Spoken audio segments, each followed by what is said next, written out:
Welcome back to Epos Nerd News for January 23rd, or for some of you, January 24th, 2013. I apologize for getting this video out so late. I cannot express to you all how crazy the past couple weeks have been, and this has been the only time I've been able to record this and get this out to you guys. So let's just jump right in.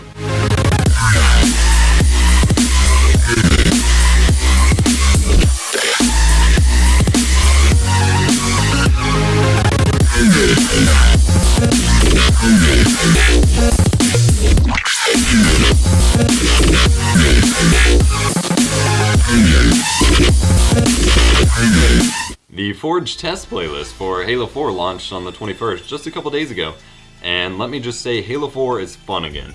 I was never an advocate for saying that there was anything inherently wrong with Halo 4 to begin with, or anything like that, but my interest in it was really starting to wane, and let's just say with the Halo 4 test playlist, and this is only a test playlist, this isn't even the final playlist of what's to come from this. It is so much fun. There is just so much fun to be had. There are a few remake maps of, there's Shutout, which is a remake of Blackout from Halo 2, or you might know it as Blackout from Halo 3. There's I played on a Pinnacle/Ascension remake, and I've also played on an Uncaged remake, and then there's a few other of the original Forge maps that are extremely resemblant of maps from Reach and Halo 3 that just feel really, really good. And it's 4v4 again, the maps are quick, the maps feel like Halo 3, they feel like Halo Reach in its prime. It just feels like Halo is back again. And I really, really, really think that this test playlist may bring Halo 4 back from essentially the pit of disappointment that a lot of Halo players held it in. And I'm really looking forward to seeing how this changes the Halo community, because to me, maps are everything, and maps were one of my few actual major disappointments about Halo 4, and getting to play on these renewed maps and some of these remakes is just, it's amazing. I love it. If you haven't checked it out yet, pop in Halo 4 again and go check it out, because, and it's just a lot of fun. And the timing couldn't have been better, because this was right when I was basically saying, or timing could be worse for me, because this was right when I was saying I need to focus on my studies, and Halo 4 just isn't doing it for me, so I'm just not even going to bother putting it in anymore. Lo and behold, they released the Forge stats playlist, and I can't put it down. My grades will suffer.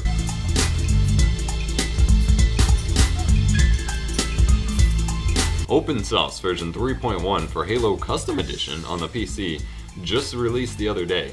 Now, to those of you who don't know what's going on and why you would be playing Halo Custom Edition on the PC, well, Halo 2 Vista servers are going to be shut down in early February, and so people are rushing to play that as much as they can before it gets taken down, which I will as well. And that means a lot of players will be migrating over to Halo Custom Edition for the PC, which won't be having servers shut down anytime soon, and most of them are hosted by people, not by a company anyway, so it's good to go. But Open Source is a mod that aims to basically open up Halo Custom Edition to players, and it gives you a lot of cool features. The main things that they talk about is it gives you native 1080p and greater than 1600 with resolution support, which the original Halo Custom Edition never did.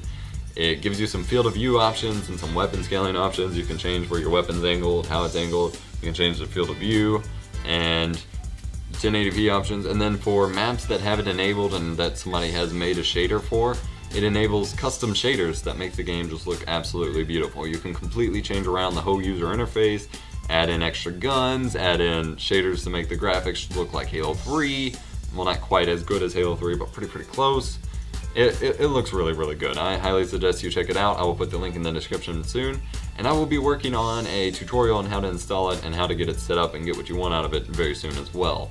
I believe Team Killer, Zeus the Dino, Blizzard Ball, and I are going to be playing it quite a bit soon.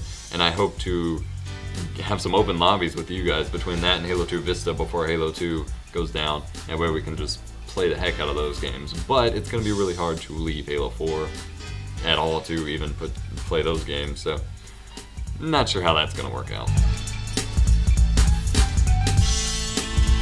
The Elder Scrolls Online closed beta has been announced, and signups are now available. I will also put the link for that in the description below. And they also released an awesome trailer showing 3 avatars or characters, that somebody would have made in the game, basically raiding a castle and then meeting up and realizing that they gotta fight each other. It looks absolutely beautiful.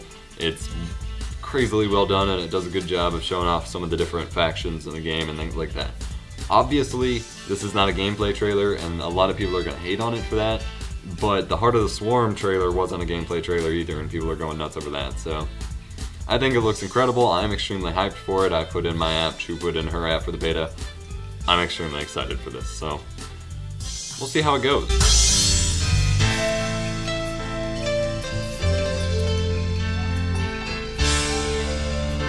And lastly, Nintendo announced a bunch of new Wii U titles within the past couple days. From the main ones people are excited for are the new Super Smash Bros. Obviously, they're remaking Legend of Zelda Wind Waker.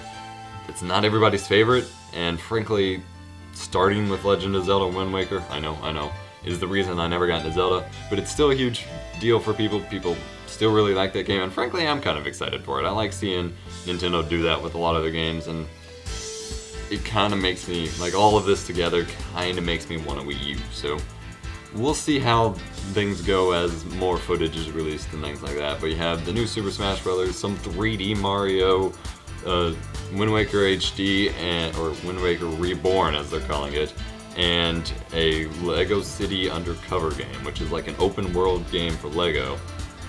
I don't entirely know what to think about that, because I don't really see the point of playing a Lego game if it's not like a theme of something. Like, that's the point of playing a Lego video game, is to play like Lego Lord of the Rings or Lego Harry Potter, just to kind of goof around. This one just seems like a really kiddish game, which is probably good for the Wii U to have, but from a regular, non-child gamer perspective, there may be no point to playing it. So again, we'll see what more comes out from that, and there's going to be probably a lot more Wii U titles announced soon. Those were all first-party titles, so we'll see what else decides to pop up as time progresses, but looks like the Wii U is going to do pretty well.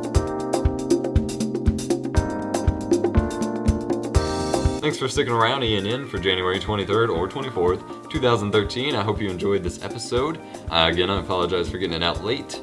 As far as those who were supposed to be picked for winning the Gamer Grub, I have not even had time to do that, so I will pick 2 winners from the comment section below of the previous video where you entered in to win it, and I will message you all very, very shortly.